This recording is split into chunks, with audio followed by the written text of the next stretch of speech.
দেশে ডেঙ্গুতে জুনের তুলনায় জুলাইয়ে মৃত্যু বেড়েছে দ্বিগুণের বেশি, আর আক্রান্ত হয়ে হাসপাতালে ভর্তি হয়েছেন প্রায় 10,784 জন।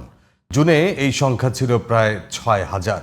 আগস্টের মাঝামাঝি ডেঙ্গু পরিস্থিতি আরও ভয়াবহ হতে পারে বলে সতর্ক করেছেন ডিএনসিসি ডেডিকেটেড হাসপাতালের পরিচালক কর্নেল ডাক্তার তানভীর আহমেদ। চলমান পরিস্থিতি নিয়ন্ত্রণে ব্যক্তিগত সচেতনতাকেই সবচেয়ে বেশি গুরুত্ব দেওয়া উচিত বলে মনে করেন তিনি। আহমদ অনিকের রিপোর্ট।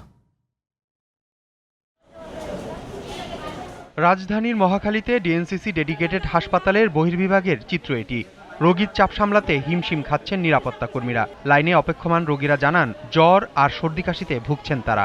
আমি আসছি মহাখালী ওয়্যারলেস গেট থেকে। সমস্যা হচ্ছে জ্বরের সঙ্গে শরীর কিছুটা ব্যথা। আমরা তিতুমির হলে শহীদ মামুন হলে থাকি। আমার দুটো ছোটো ভাই খুবই অসুস্থ। আমি কালকেও নিয়ে আসছিলাম, আজকেও নিয়ে আসছি। 12টায় মনে হয় আসছি, তো এই প্রায় 2 ঘন্টা হয়েছে। 2 ঘন্টায় মনে হয় এই 10 থেকে 12 ফিট জায়গা আগাতে পারছি। আমি আসছি মহাখালী থেকে 7 দিন ধরে ভুগতেছি। সমস্যা হচ্ছে জ্বর, ঠান্ডা, শরীর ব্যথা। ছেলের পজিটিভ, ডেঙ্গু পজিটিভ ধরা পড়ছে, কিন্তু মেয়েটা পরীক্ষা করা হয় নাই, কিন্তু একই সিমটম। ডিএনসিসি হাসপাতালে জুন মাসের তুলনায় জুলাইয়ে বহির্বিভাগে রোগী বেড়েছে দ্বিগুণের বেশি। ডেঙ্গু রোগী ভর্তির হারও বেড়েছে একই হারে। হাসপাতালটির পরিচালক জানান, বহির্বিভাগে প্রতিদিনই বাড়ছে জ্বরের রোগীর সংখ্যা। জুন মাসে যা ছিল আমাদের জুলাই মাসে কিন্তু তার দ্বিগুণের একটু বেশি ছিল, এবং এই ট্রেনটা কিন্তু আপওয়ার্ড।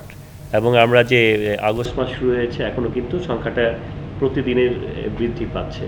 স্বাস্থ্য অধিদপ্তরের তথ্য অনুযায়ী জুনে ডেঙ্গু নিয়ে হাসপাতালে ভর্তি হন প্রায় 6,000 রোগী, মৃত্যু হয় 19 জনের।